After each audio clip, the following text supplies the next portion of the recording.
Believing you can do something is synonymous with being halfway there. A famous quote by the renowned former president, Theodore Roosevelt, "The paradox of potential." Look around you.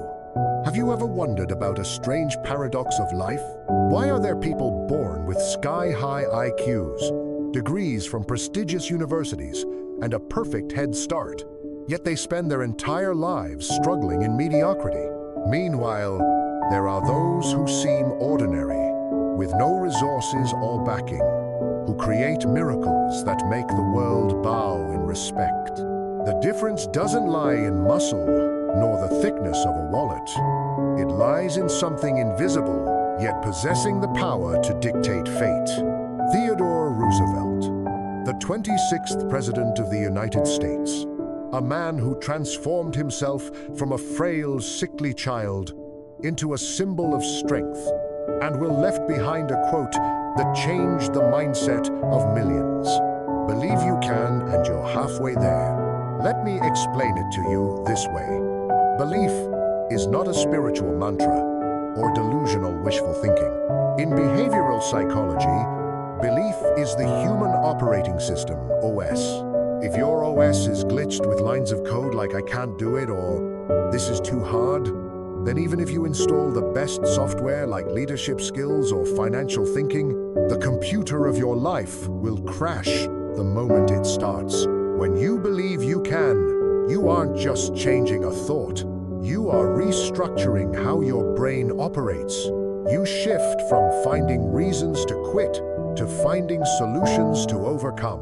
The journey of 1,000 miles begins with a single step, but that step can only be lifted when your mind has already crossed the finish line. Why halfway? The science of energy. Why did Roosevelt say halfway? Why not 10% or 90%? This isn't just a rhetorical figure. It's a math problem of energy optimization.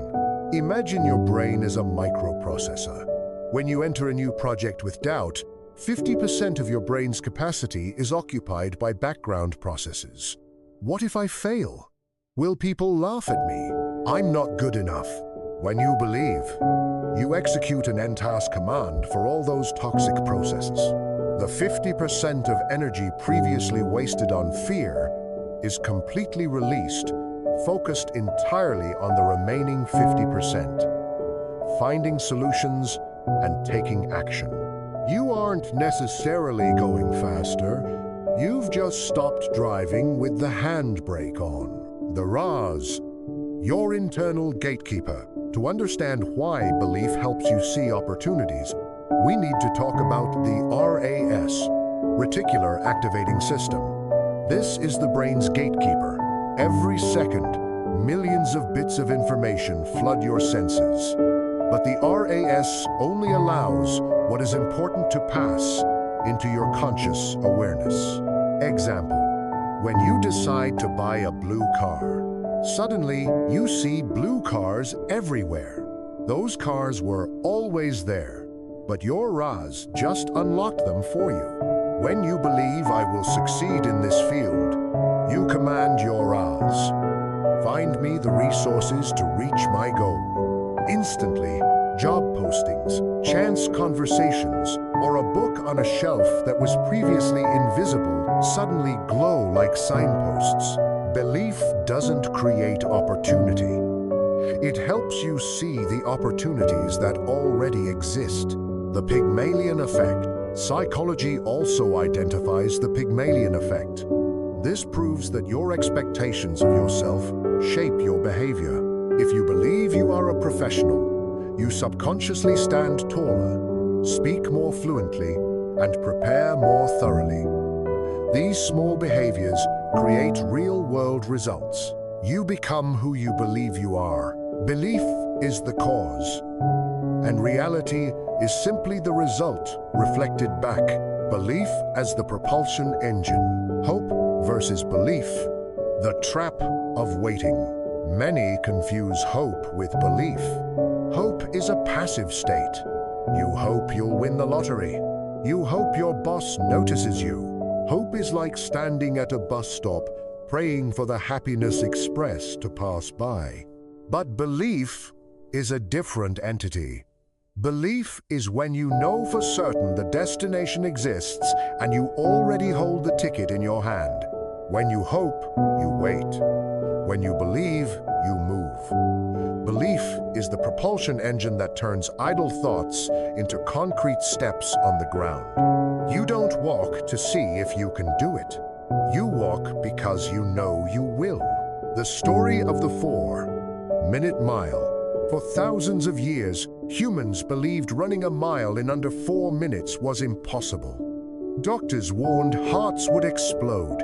On the 6th of May 1954, Roger Bannister proved them wrong, 3:59:4. But the miracle wasn't just his record. It was that just 46 days later, someone else broke it. Within a year, dozens more did the same. Did human biology change overnight? No. The only thing that changed was belief. Once Bannister did it, the mental barrier for millions of athletes collapsed. The reality check: belief versus delusion. We need a painful truth. Belief is a wonderful seed, but a seed cannot grow on a rock without water and fertilizer. There is a thin line between belief and delusion. If you believe you can be a world-class singer, but don't spend 10 minutes a day practicing, that's not belief, it's a daydream. Many use Roosevelt's quote as a sedative to escape reality. They believe the universe will conspire to help, while forgetting the universe only helps those who help themselves. The first half of the journey is in the mind, but the second half is paved with sweat, dry skills, and ruthless discipline. Success equals belief, fuel plus strategy, map plus consistent action. The small wins loop. How do you gain belief when you have nothing? Don't try to believe in the impossible immediately. Build belief through small wins. When you set a goal to wake up at 6 a.m. and you do it, your brain records, "I am a person who keeps promises." Each small win is a brick in the tower of confidence. Don't wait to conquer the mountain to believe you are a climber. Believe it because you conquered the first hill this morning. Conclusion: inspiration. Practice exercise. Breaking procrastination. Knowledge without action is just dead information. Take 30 seconds right now. Write down one goal you've been procrastinating on. Close your eyes and ask, if I were 100% certain I would succeed, what is the very first action I would take right now? That is your answer. When the fear of failure vanishes, only the roadmap remains. Don't wait until the fear is gone to act. Believe you can do it, and the fear will naturally retreat. Final words. The first half of the journey is in your mind, where you defeat doubt. The second half is under your feet, where you conquer reality. The world doesn't lack good ideas.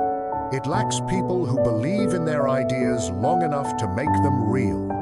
Don't let a fearful mind become the barrier that stops your feet from walking toward the light.